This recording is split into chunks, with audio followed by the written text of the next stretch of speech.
Good morning, Manayunk, and welcome back to another episode of Manayunk Morning. We have a great episode in store for you this week. We've got Dave from Manayunk Roxborough Acupuncture joining us on the couch this week. Yeah, and then Meg's heading down to Kismet for this episode's store tour. And then I'm going to learn how to make a margarita at La Roca. But first up, the Manayunk Morning Minute.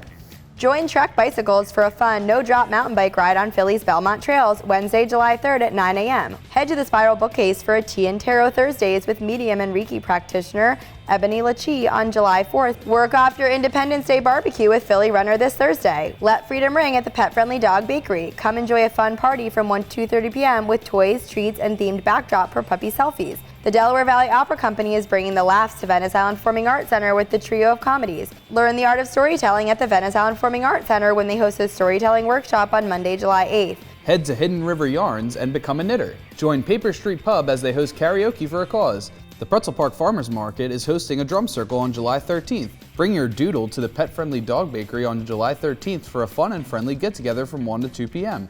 Hotbox Yoga is hosting a teacher training 200-hour certification workshop on July 13th and 14th.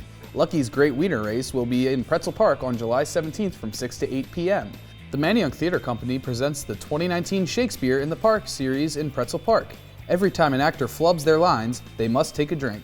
Lots to do in Manayunk as always, and now joining us on the couch is Dave from Manayunk Roxborough Acupuncture. Dave, come on down. Hey guys. Welcome to the show. Dave. Welcome to the show. Glad to have you here. We'll make some room. Thanks for having me. This place is amazing. For you, right? Welcome to the aisle. Yeah, it's first time here. It's really a pretty cool place. Very cool place. Yeah. Very cool. So then when did your adventure in acupuncture actually start? I've been practicing for 20 years, and about 5 years before that, I met a lot of people who were into alternative medicine. Once I started to really get serious about finding something I could do for the rest of my life, like a lifelong career, I just started interviewing people and found that the people I met who were doing acupuncture were really happy, like a family, is what it felt like. And I thought, well, if I could spend 3 years with these people and learn how to do this and learn how to make a difference in people's lives, sounds good to me. I feel like a lot of people have preconceived notions about what acupuncture is. Can you walk us through what a typical session with you is like? Very first time somebody comes in, I interview them, find out what's going on, figure out what the best way to start is, treat them, and then have them come back within a few days to follow up.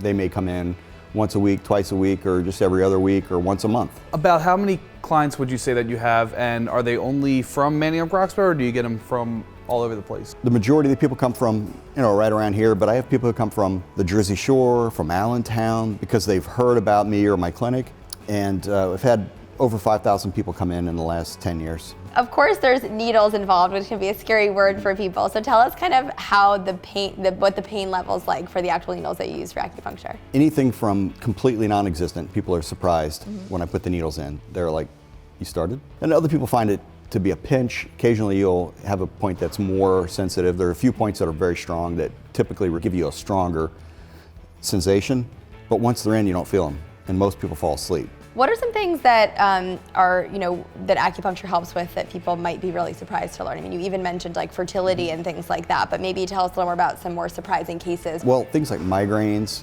people are often surprised that it will help with that. Fertility, acupuncture will help to lower the stress hormones in their body.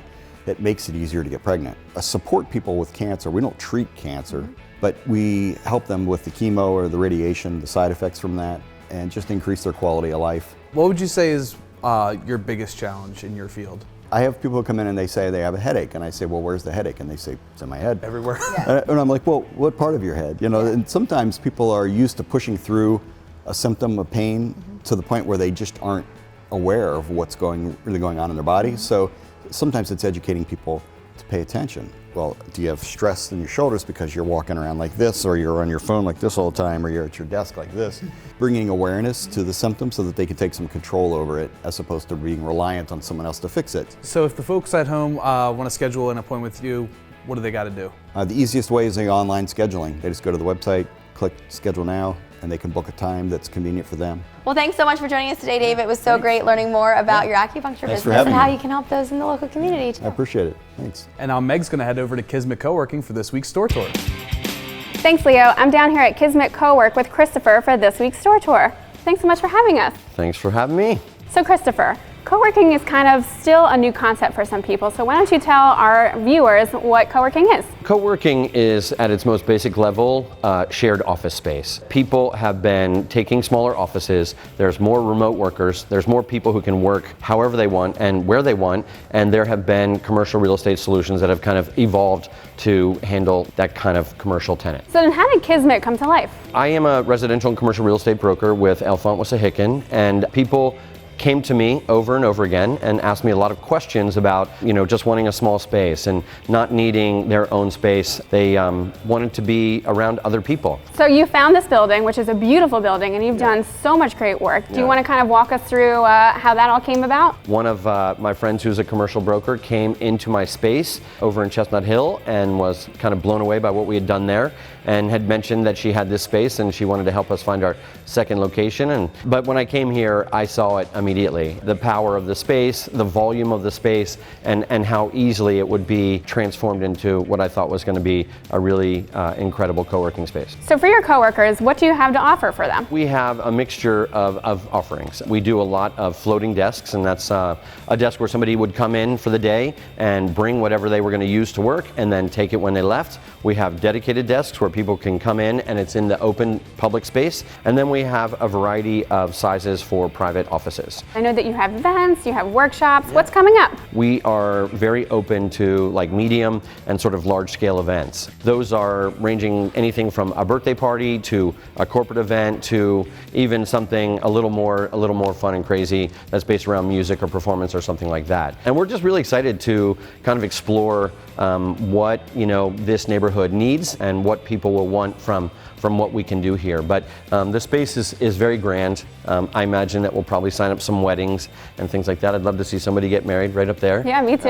And I'm just excited to see what we can do. We have a lot of ideas, but we also want to be open to kind of what people bring through the door.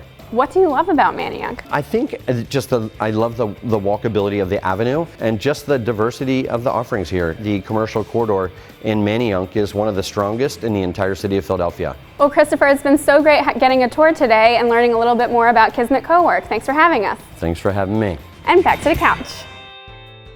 That was a great store tour, Meg. It was. What are you looking for, Leo? I'm searching for my lost shaker of God, salt. Leo, get out of here. Go make margaritas at La Roca.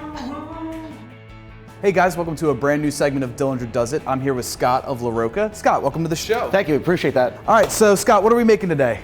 Your classic margarita. So today we have agave, triple sec, Plata, Hornitos tequila, freshly squeezed orange juice, and freshly squeezed lime juice. All right, so what's the first step here? First step, we grab a small tin, fill it with ice, drop it into your glass. Okay. We can start off with the tequila. We'll do a 3 count. Okay. Just count to 3 slow. 1, 2, 3. We'll move on to the triple sec. Let's do like a 2.5 count. 1, 2. 1, 2. And here we have our agave. Like a 2 count on that. 1, 2. 1, 2. All right. Here we have our freshly squeezed OJ. Another like a 2 count. 1, 2. 1, 2. And finally, our freshly squeezed lime juice, like a 1, 2 count. Everything in twos. And then I'll pass you a large tin, which you want to do this right here. Make sure it's in tight. And shake it. Like really shake it. I love this part. You're like Tom Cruise, man. Cocktail. You should be able to pop the small tin out like that. This is probably the easiest it's ever been for me. Oh, I was waiting for it to get stuck 100%. And then we just pour this on top of the ice in the glass. Perfect. Look at that pour. Look at that skills. Straw for you. And there you have your classic margarita, my friend. Is that it? That's it. Easy peasy. All right. So, Scott, would you say that Dillinger did it? Oh, Dillinger did it. All right. 100%. Scott, I appreciate all the hospitality and 100%. Learning how to make these delicious. You gonna come back and work sometime? I have to. Guess nothing to do left now, but cheers. Salud, my friend. And we'll see you guys next time on Dillinger Does It. Cheers. Well, that's our show for today. Thanks again for joining us for another episode of Manayunk Mornings. Special thanks, as always, to Terry Leahy Films and for The Isle for hosting us here on the couch, and all of our show sponsors. As always, I'm Caitlin. I'm Leo. And this is Dave from Manayunk Roxborough Acupuncture, and we'll see you next time on Manayunk Mornings.